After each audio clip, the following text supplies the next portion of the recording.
மாறாவின் பணம் சேனலுக்கு உங்கள் அனைவரையும் வரவேற்கிறேன். பிப்ரவரி மாதம், அதாவது போன மாதம் ஷேர் மார்க்கெட்டில் பயங்கரமாக அடி வாங்கின ஒரு சில ஸ்டாக்கை தான் நாம் இன்னைக்கு இந்த வீடியோவில் பார்க்க போகிறோம். Number 1, Vakrangee limited.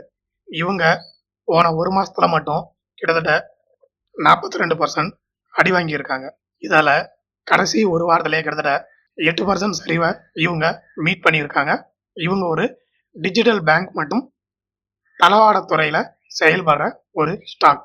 அடுத்தது இர்கான் இன்டர்நேஷனல். இது ஒரு கவர்மெண்ட்டுக்கு சொந்தமான ரயில்வே உள் கட்டமைப்பை மீட் பண்ற ஒரு கம்பெனி.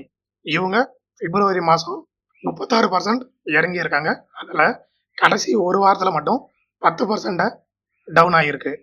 அடுத்தது நாட்கோ ஃபார்மா. இவங்களுடைய ஷேரு போன பிப்ரவரி மாதம் 34% இறங்குச்சு. இதில் கடைசி ஒரு வாரம் மட்டும் 3% இறங்கி இருக்காங்க. இன்னைக்கு மார்க்கெட் ரேட் என்னன்றதை பார்த்து தெரிஞ்சுக்குங்க. அதே மாதிரி மகேந்திரா லாஜிஸ்டிக்ஸ் டிராவலில் ரன் ஆகிட்டு இருக்கிற இந்த கம்பெனி பிப்ரவரி மாதம் 32% இறங்கினாங்க. கடைசி ஒரு வாரத்தில் 11% இறங்கி இருக்காங்க. அடுத்தது சொனாட்டா சாஃப்ட்வேர். இவங்க ஐடி கம்பெனியில் ஒரே மாசத்துல 32% டவுன் ஆனாங்க. கடைசி ஒரு வாரத்தில் மட்டும் கிட்டத்தட்ட 12% லாஸ் ஏற்படுத்தியிருக்கு இந்த ஒரு ஸ்டாக்கு. அடுத்தது என்சிசி லிமிடெட்.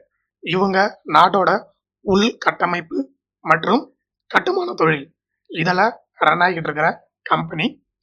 பிப்ரவரி மாசத்துல 30% இறங்கி இருக்காங்க. கடைசி ஒரு வாரத்துல 6% இறங்கி இருக்காங்க. அடுத்தது KIOC. இந்த கம்பெனி இரும்பு தாது உற்பத்தியாளர்கள் கம்பெனி. இவங்க கம்பெனியில 30% லாஸை பிப்ரவரி மாதம் மீட் பண்ணியிருக்காங்க. இதுல 10% கடைசி ஒரு வாரத்துல மட்டும் நடந்த லாஸ். அடுத்தது RVNL லிமிடெட். இதுவும் ரயில்வே உள்கட்டமைப்பு ஷேரு. ஆக்சுவலா இந்த ஷேரை ஏறும்னு சொல்லி நானே ஒரு வீடியோ போட்டேன். ஆனா பாருங்க, அன்பார்ச்சுனேட்லி பிப்ரவரி மாதம் மட்டுமே 30% ஷேரு இறங்கி இருக்கு. இதுல கடைசி ஒரு வாரம் கிட்டத்தட்ட 10% ஷேரை லாஸ் பண்ணியிருக்காங்க இந்த கம்பெனி. அடுத்தது கார்போரேண்டம் யூனிவர்சல். இவங்க உராய்வு தொழில்துறையில ரன் பண்ற ஒரு கம்பெனி.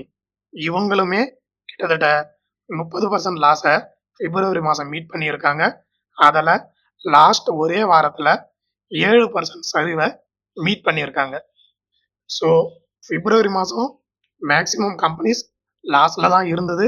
காரணம் ஓவரால் நிஃப்டியே இறங்கி இருக்கு. அப்படின்னும் போது ஷேரை 1 by 1 வாங்கணுமே தவிர ஒரேடியாக வாங்கணும்னு ஆசைப்பட்டு லம்பாக வாங்கினோம்னாக்கா அது நமக்கு லாஸை தான் கொடுக்கும். இந்த லிஸ்ட்ல நாம கடைசியா பார்க்க போறது சன் ஃபார்மா அட்வான்ஸ்டு ரிசர்ச். இந்த கம்பெனி பிப்ரவரி மாதம் 29.6% இறங்குச்சு.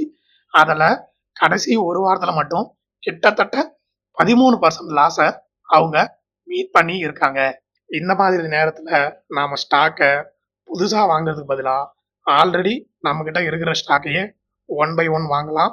முடிஞ்சா கையில் காசு இருந்தாக்கா கோல்டு பீஸு, ஐடி பீஸு அது வாங்கலாம். இல்லை கோல்டு காயினா நம்ம வாங்கி வச்சோம்னாக்கா அது இன்னுமே நல்ல பெனிஃபிட்டை கொடுக்கும். காரணம், இந்தியாவின் மார்க்கெட் மதிப்பு இறங்க இறங்க கோல்டோட ரேட்டு ஆட்டோமேட்டிக்காக ஏறும். அப்படி ஏறும்போது நம்ம ஆல்ரெடி வாங்கி வச்சிருந்த கோல்டோட மதிப்பு ஏறும்.